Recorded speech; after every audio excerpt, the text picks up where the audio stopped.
There goes a fly ball towards left field. Going back fast is Kennedy. Kennedy gets there, and he takes it. And the Cleveland Indians are the world champions of 1948. And this is Cleveland's Team, a baseball history podcast. A regular look back at professional baseball in Cleveland from 1901 and beyond. Now, here's your host, Guardians team historian, Jeremy Fedor. Hey everyone, we are back with another podcast, and recently it was announced that we will be drafting number 1 overall in the draft, which will be a first time in franchise history. Now, we've had many second overall picks, and this podcast is with one of them. Paul Shuey, who was drafted second overall in the 1992 draft, was a part of those Cleveland Cubs from 1994 till about 2002 when he was traded to the Dodgers. So here's our conversation with Paul Shuey. There's my noise. And so let's start at the beginning. So, your baseball reference page and everything mentions born in Ohio, but you end up in North Carolina. What's the you're an Ohioan, I guess, but I don't know if you'd consider yourself an Ohioan, but you're born here, so that's got to be something. Yeah, I don't know. It's definitely, from Ohio, grew up, and we were kind of in the middle of nowhere, Cridersville. I always kind of step people down when they ask, like, where are you from? I'm like, do you know where Dayton is? Do you know where Lima is? Do you know where Wapakoneta is? Cridersville. Okay, there we go. That's where home was. And we were kind of out in the middle of nowhere. But and then I think my dad had I think there was a big blizzard in 77 or 78. And my brother and I fed us through the window to go shovel out the front door so he could go do it, It was that kind of deal. And I think Mom and Dad just decided that was a little much at that point in time. So they made the move. And in North Carolina, if there's any bit of snow, it's a train wreck, man. It's, going back to my wife when she was down there, they had like that much and everything shut down. So yeah, they don't handle it the same. Not at all. So you end up in North Carolina. Always baseball. I was going through some of the old newspapers, and it mentioned your dad said he knew, I think when you were 10 years old, that you had a future possibly in baseball. I mean, is that kind of what you recall?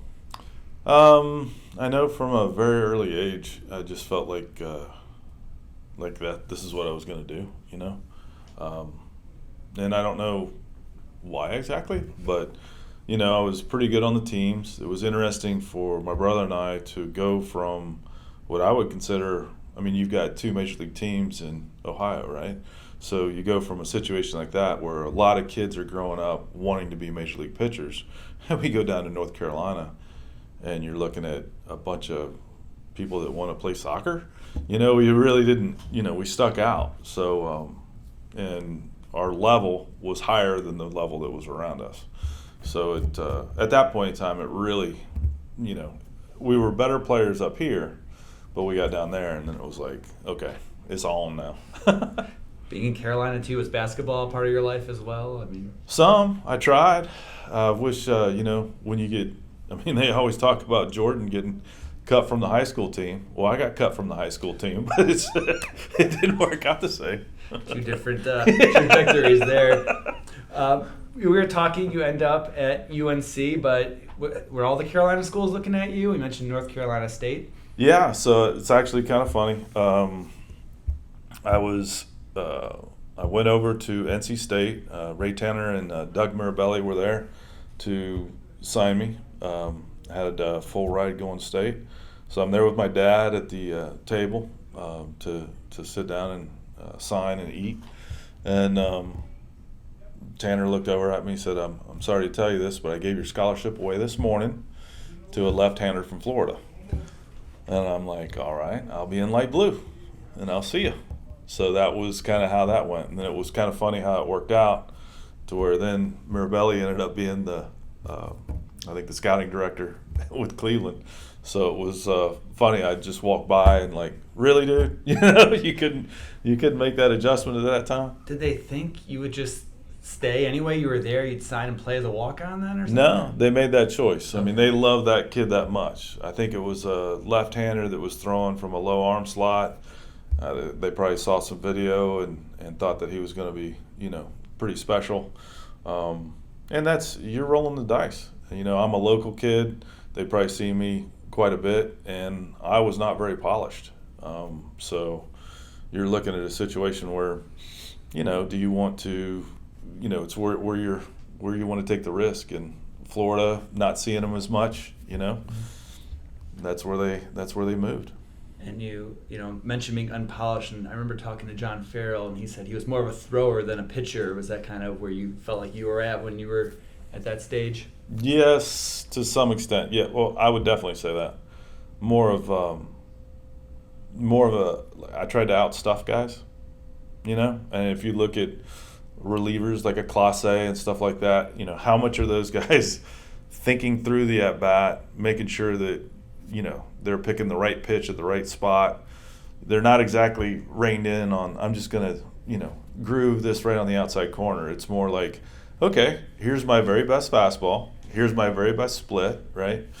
And it evolved, obviously. But initially coming in, yeah, definitely.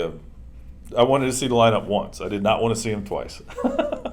And you had success in college, and when the Cleveland scouting director came to see you, it mentioned that you actually had pneumonia. Do you recall that? He said he was trying to check out some of the players up, and when he went to visit you, you had pneumonia. Is that something that rings a bell, or? I don't remember. I don't remember having pneumonia. I might have been sick, but Mickey White and Mark McKnight were the guys, and I just remember how exciting that was at that time.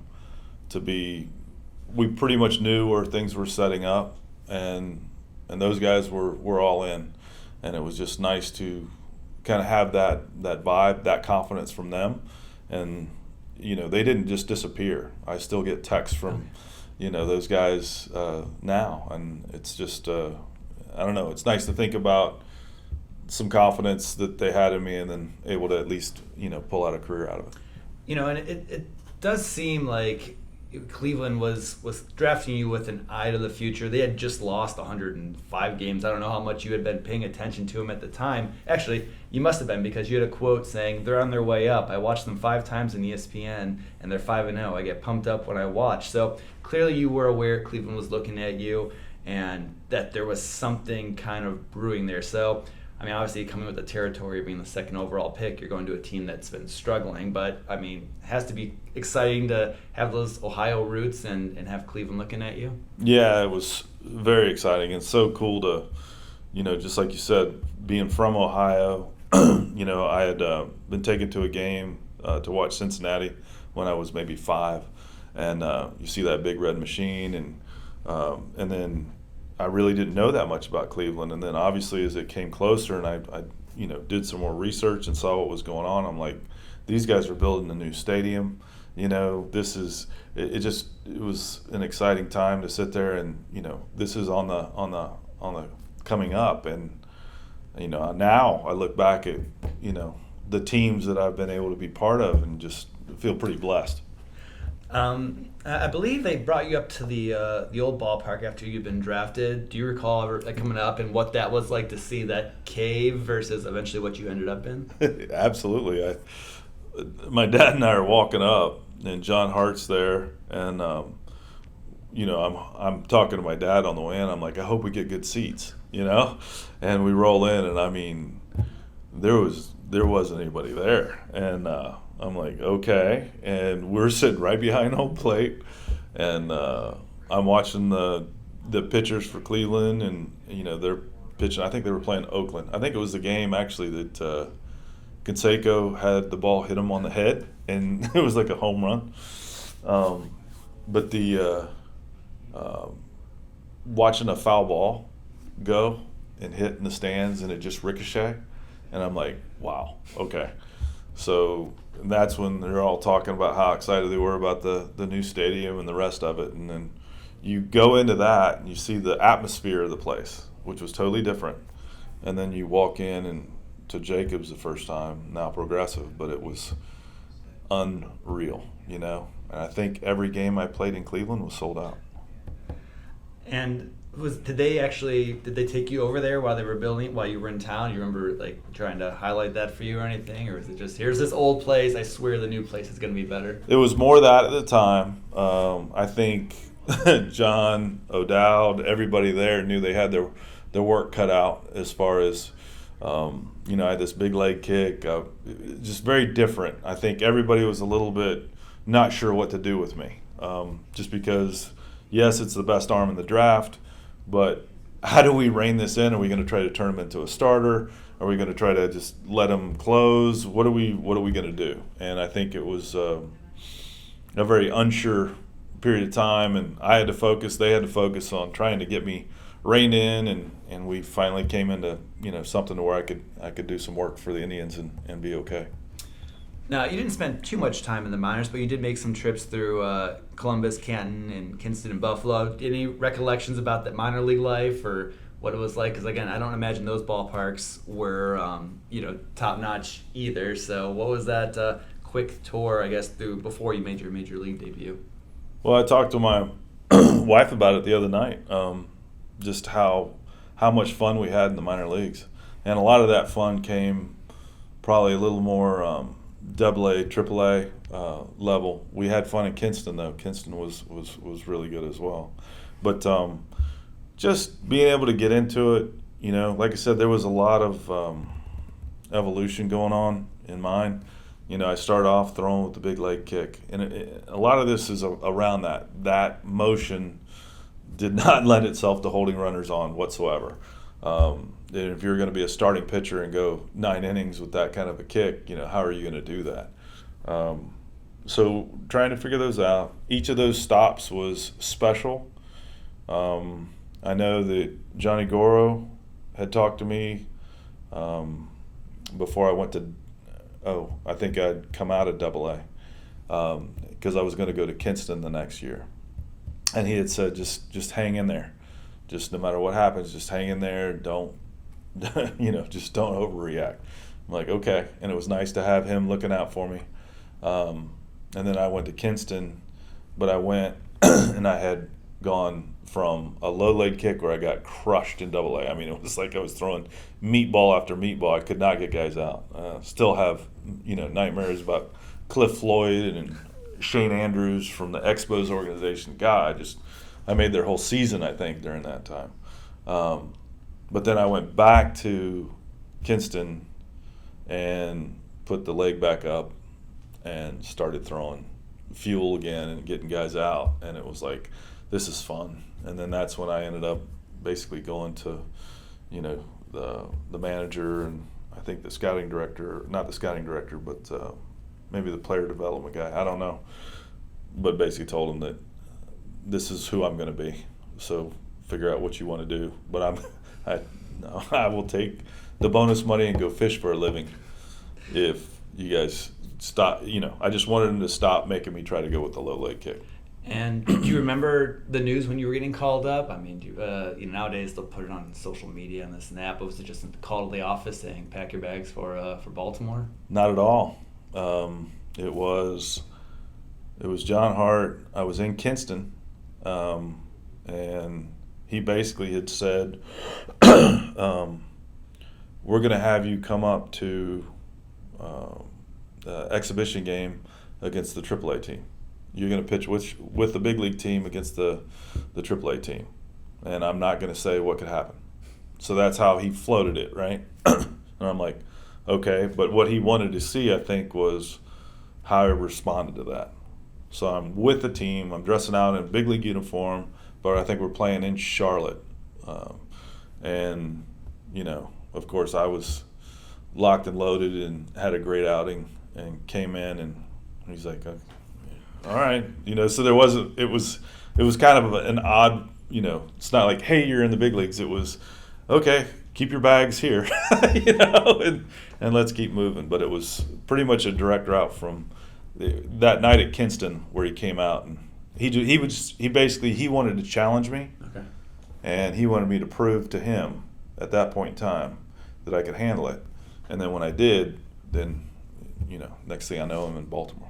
And do you recall your first strikeout? 'Cause I happened to pull that up. And do you remember who it was? And I was thinking it was, I can't remember the guy's name.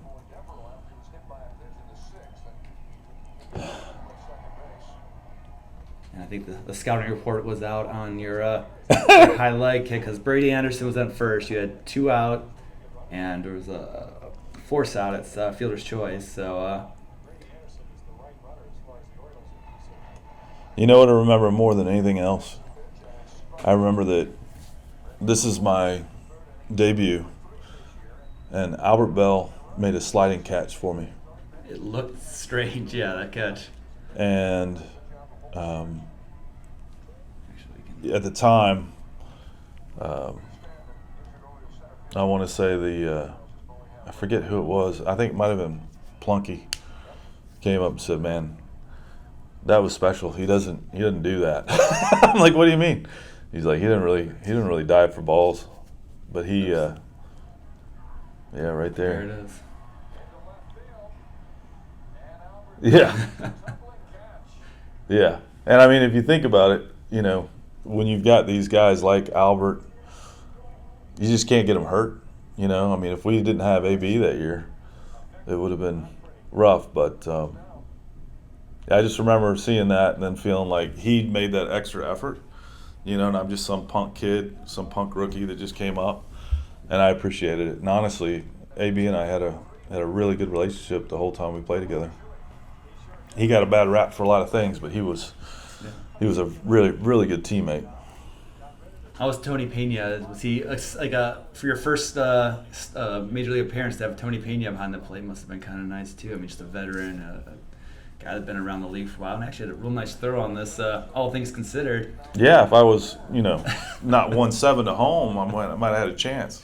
Brady's pretty good at stealing though too, but no, Pena was incredible, and he was a guy that I had watched play and always, you know, looked up to. So to get a chance to actually throw to him, just and then to be on the field like this, you know, in a big league game doing it there's a lot of surreal, but so much of it when you're in it is just, I just wanted to kind of keep that. You didn't save your first strikeout then. It looks like you got tossed back out there. Did you not keep many mementos of your career? Or? You'd be surprised. Yeah. I don't have, at my house I've got some tennis trophies. I got some fishing trophies, but baseball-wise, I really don't. And because it became such a job, it just seemed like that was the family's livelihood, so to speak. So, and that's once, I mean, my dad and I basically found a way to rein that leg kick in, get to where I could be consistent, get to where I could be basically worth being a major league pitcher that could be in the bullpen and provide something consistent. Still battled the injury bug, but there really wasn't much I could do about that. I think I struggle with that from a more probably chemical water. I just can't hold water. Okay. Even in tennis, I'll play a singles match and I can lose 10 pounds of water. And it's just all the outings that I struggled in, for the most part, where I got hurt, it was about 40 pitches. Okay. So if I got into a longer outing and my stuff's not changing. Yeah. But then all of a sudden a hamstring would go, a groin, whatever, something would go. And that was always something that was very difficult. As I got older, I could start to feel, tinging. Yeah. But you're competing, so it's very difficult to take yourself out of the game. And I was still more of a stuff guy, so I can't exactly. Oh, we'll just throw an 85 mile an hour split instead of a 92. You're gonna get after it. So, but I got a little bit smarter about it. And you mentioned your father, and I think I saw one of the articles. He pitched a little bit in college or somewhere, and was he hugely instrumental in your growing up with learning how to pitch and just being a pitcher even after you got to the league? I mean, was he still kind of keeping an eye on you? And you mentioned the leg kick. Yeah, he absolutely is, and to this day, I mean, Sunday I'll fly back Sunday after doing this up in Cleveland, and we'll do some pitching lessons together. Okay. I mean, we still are just the same. The one thing about this game is Carl Willis is a great pitching coach, right? You have a lot of great pitching coaches, but they haven't seen you your whole life. They get to see you as a product that they get, and then they're trying to help you, right? Well, your dad, my dad is an electrical engineer. We talk totally different languages, okay? And he sees things differently, and it really works for me to have him break things down. And he's seen me my whole life, and he can make one little adjustment. I still remember the one year coming in. I was really struggling in spring training, and we had an exhibition game against Atlanta before the season started. And before that game, he just said, "Look, I've been looking at some tape, and you're 1-6 to home right now." I'm like, "Really?" And I had the lower leg kick. So I just picked up my tempo a little bit. But that one little thing, I reeled off maybe 12 scoreless in relief to start the year off after having a really bad spring. But there's nothing better than having somebody that's seen you your whole life, that knows what's going on, and then, they can make a little adjustment like that because they know you. Other pitching coaches, they might be able to pull that off, but it's not the easiest thing to do because they don't know the history, right? So. And speaking of people watching you pitch, one of the things like to ask pitchers is Bob Feller was obviously around a lot. Was Bob around in the 90s with you, and remember him talking to you, or did you ever shoot stuff about pitching with him? Or Bob was very interesting. Just like Pena, he's like one of those guys that you look up to, you've heard about, you got him on a pedestal. And then I think the first time I met him, I'm a first round pick and I'm doing a signing. So it's Bob Feller and I doing the signing, right? And so I meet him there, and he is gruff and just, almost angry. He's barking at people. I'm happy to sign autographs. I'm like, "You want my autograph? Fantastic. Here, let me sign this. Here, take as many as you want." And he had been through it so much that he had a real edge to him and how he went. I gotta tell you this. So I played on the USA team, and I had actually met him before with the USA team before I came to Cleveland. That was the first time I met him. And we were in Millington, Tennessee, and they thought it was a good idea to bring Bob Feller out to face Mike Schmidt. So Feller would throw BP to Mike Schmidt, and people making decisions that aren't thinking it through, right? So they had a pitching screen out there at the mound. I walk down early for the game, and I see Feller, and I see him, and he's putting his spikes on. And he's old. I don't know how old he was at the time, but he's older. And he's putting metal spikes on that. I'm like, all right. And then I look at the pitching screen, and he's already grumbling about the pitching screen. And I'm like, and I went right back inside and talked to the guys, and I'm like, "Dudes, you got to get out. This is going to be special." I said, "I don't know what's about to happen, but it's going to be different." And sure enough, Feller gets out there, rips the pitching screen, gets that out of there. You got a full crowd. Schmidt's walking up, and and Feller is firing it as hard as he possibly can. He's not even that close to the plate, right? And Schmidt's getting bothered, because he's supposed to hit home runs, and he's not getting any kind of BP. And then he finally hits one, and it goes off the fence, and the next one, obviously, Feller tries to drop his butt, right? It was unreal. But what I totally appreciated more about that than anything else is just the fact, Feller went in his deathbed, he still thinks he can get people out, right? And I think that's one thing that, we're young, we get old, whatever, but that doesn't leave, right? He still thinks he can get it done. That's pretty neat. So, you come in 94, obviously the strike, and then 95, you mentioned injuries and whatnot, not to kind of lump those 90 years together, but, I have to imagine I was a little guy, so I remember coming to games, but sold out every night. Just what was it like to pitch in something like that? It was amazing, obviously 95, 96, 97, I felt like I made a little bit of a breakthrough in 96, but then in the playoffs I gave up. I think Grover brought me in, bases loaded in Baltimore, and I gave up a grand slam to Bonilla on a 3-2 split, right?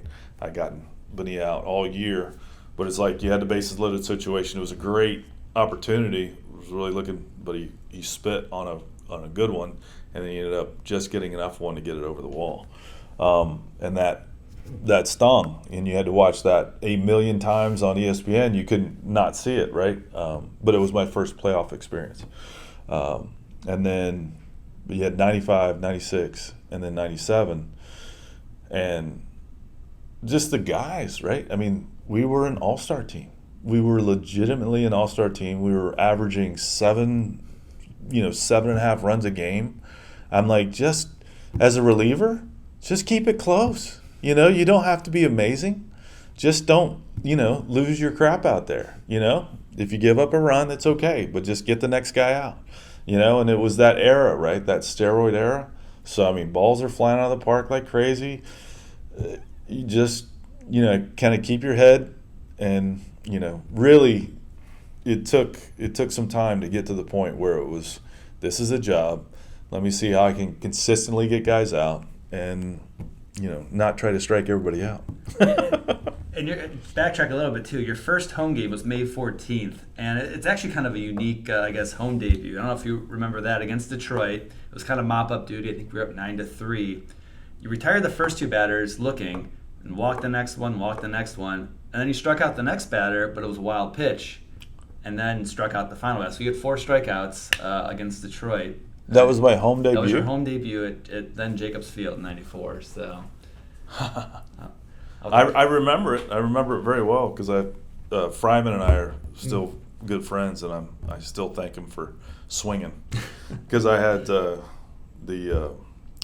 fastball that day was just diving. I'm so juiced with adrenaline, and the action on the ball was hard to control. And at that point in time, you're not getting a lot of calls, right? You're a rookie, so it was like you throw one that's right there, and you're like, okay, all right, didn't get that, so let's see. And that was a crazy one. I was just so happy to get out of there. I think Cecil Fielder might have been the 4th out of that one. I'd have to check, yeah. So were your parents able to, or your family, able to get to either of those games? Were they at the Baltimore one, or? They were at the Baltimore one. They were probably at the Cleveland one as well. They followed me around for most of the games. I mean, they've been able to watch my brother and I play UNC, and then,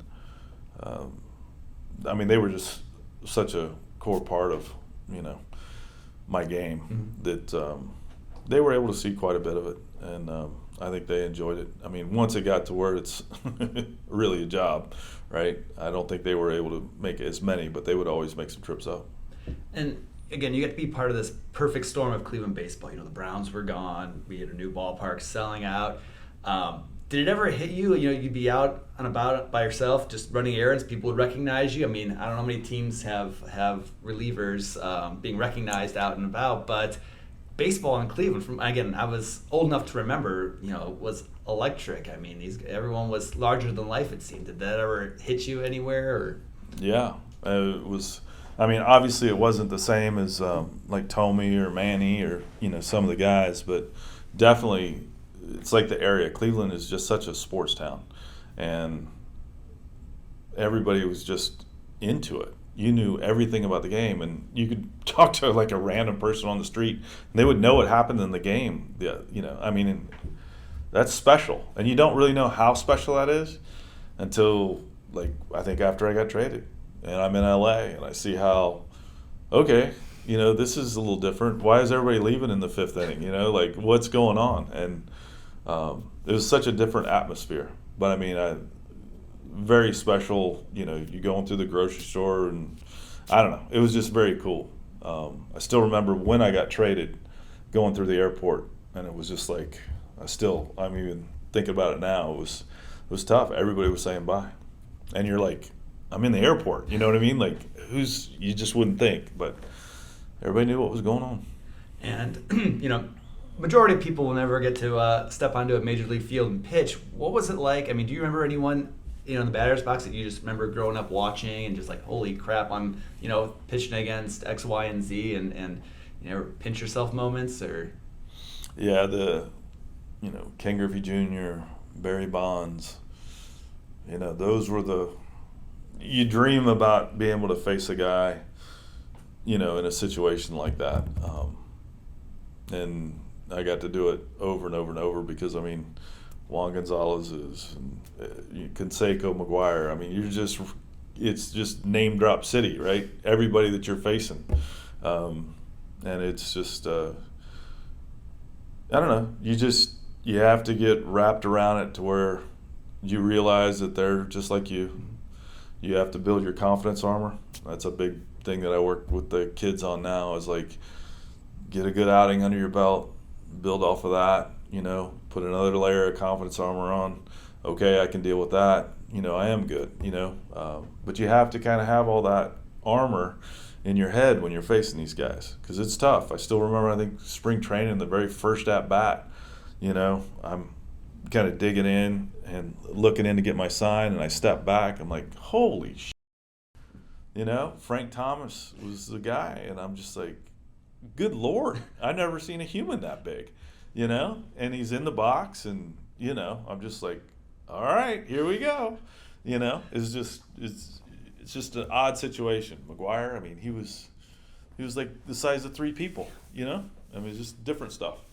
And it's funny you mentioned Frank. I went to your baseball reference page real quick, and Frank was actually the guy you faced the most in your career. You had 26 plate appearances. He actually went 3 for 20 against you with the home run. Jeter went 2 for 16. Griffey was 1 for 9. You held Bonds and McGuire both 0 for 5 against you, and Albert even was 2 and 11 against you. On the flip side, though, Edgar Martinez seemed to be a tough out, 5 for 11 off you. Yes. So that guy, some big names, but looking back, holding your own against some of those guys is better than seeing Frank 10 for 20 with 5 home runs. Is that something you've ever looked back on, or is that kind of news to you that you kind of? Because I call some games, so I do some color commentary with UNC. The guys have brought some of that stuff up. So Jeter's numbers are actually even better than that. So I had a really good understanding with him, right? But the way I always look at it is, in the Yankees lineup, who are you going to get out? Right? You had all these guys. The other thing about it is you're talking about a lot of right-handed hitters. Well, I love to face the lefties because of the split finger, right? So it was a very, like a Barry, like a Junior. I felt almost better against those guys. The right-handers I felt good against, but Frank, if I'm not getting him out, well, I need to go find another job. Right, because we face White Sox so much, Edgar. I put Edgar right there with Manny. I think that's the two sweetest right-handed swings I've ever seen, and he was very good. I played winter ball with him, and he hit a line drive to the right fielder and came in and was all pissed off, and I'm like, what's wrong, And he's like, it didn't break. I'm like, what? He's like, he hung it. If he hadn't hung it, I would have hit it out. And that bothered me, right? You're sitting there thinking, like, this guy's kind of next level, He was going to go down and hit down on that ball and have it backspin, but because he hung it, he lifted and hit a line drive instead. So, I don't know. I maybe had a little more respect for him than some of the others. But he was just he laid off the split well. Most of the guys that I struggle with, they were able to lay off the split. And, do you ever, during that era, your teammates, was it nice to be in the dugout when you saw Manny and Tommy and, Lofton and Sandy and Albert, up there? You got to, I don't want to say dodge, but obviously on the same team, you don't have to worry about dealing with them. Was that pretty cool to watch from the dugout or from the bullpen to see what those guys were doing? It was just it's unbelievable. And they were great teammates, great guys, and somebody would be on a tear, right? Every once in a while, everybody would be on a tear, and that was really bad. The amount of pressure the Cleveland teams offensively put on other teams It was awesome to see. And then when you're talking about the 10th man, right? You're talking about a whole stadium that is, you get two balls, if you're an opposing pitcher over here and you get two balls on the guys, I mean, it was dangerous, right? You're going to have to go get a new ball. What was it? And I don't want to take up too much. Okay, I just want to mention, like, Sandy. He's meant so much to Cleveland baseball. I mean, he's been around for almost the existence of this building. What was he like as a catcher, just as a teammate? And are you guys still keep in touch quite a bit? Or I mean, he's up there with the Cleveland legends. So what's Sandy mean to you? No, they asked me to do a word association a little bit ago on Sandy, and I every time I think of Sandy, I think about the home run he hit against Mariano. It was just nobody was touching Mariano, and Sandy went with a totally different approach. Really dove out, was able to get good wood on that ball and take it out of the park. And I think that's when I think of him, I think about there's a lot more than just one swing. There's a lot that went into that, and that's kind of him. When he had such a great game as being an all-star coming out here and able to do it here. I mean, he's the Cleveland guy, right? And he's the guy who he's not always in the limelight, but he's always getting it done. And a huge catcher, great target, called the game well. We had our little tiff right away in my first outing, where he put a curveball down or he put a fastball down and I shook it off, and I was a rookie. And I'm like, no. And then he put it down again. I'm like, no. But I think we kind of, after that event, right, I think we had some mutual respect for each other. My comment to him at the time was like, it's not going to be your name in the box. It's going to be my name in the loss column, and I've got confidence in this pitch right now. And I threw a curveball and struck that guy out. So it was like one of those things, like, just, I'll call my game, but as soon as we are in tandem, then it's all good. But he has just been so good for Cleveland.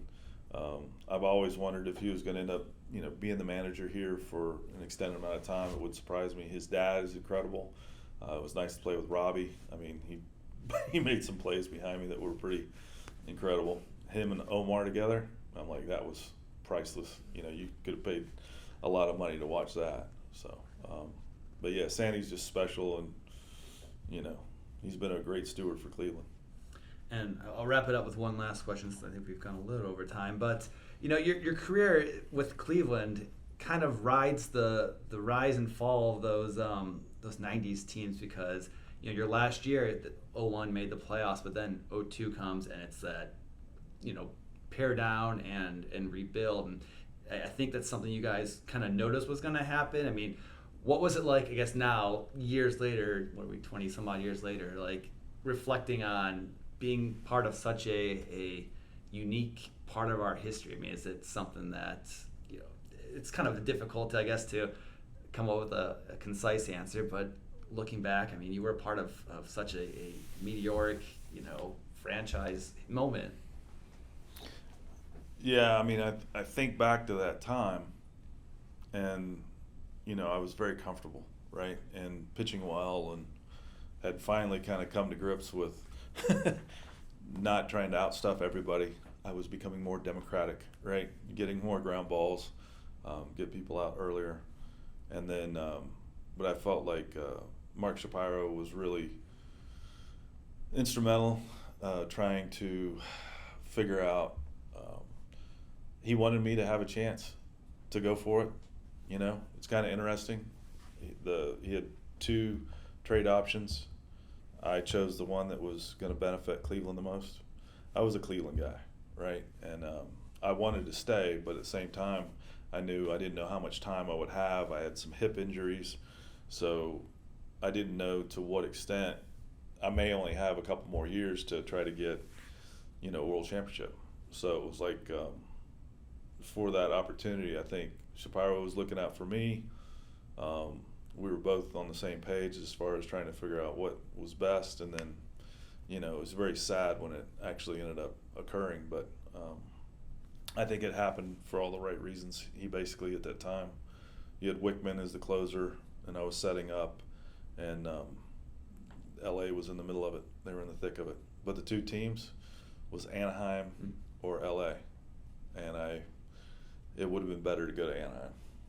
Anaheim won it that year, and I had a little re-entry issue when I went from American League to National League, because you come across and guys weren't swinging. I had to pitch differently, so it took about a month to kind of get my feet on the ground there before it was back to, okay, this is just how we have to do it here.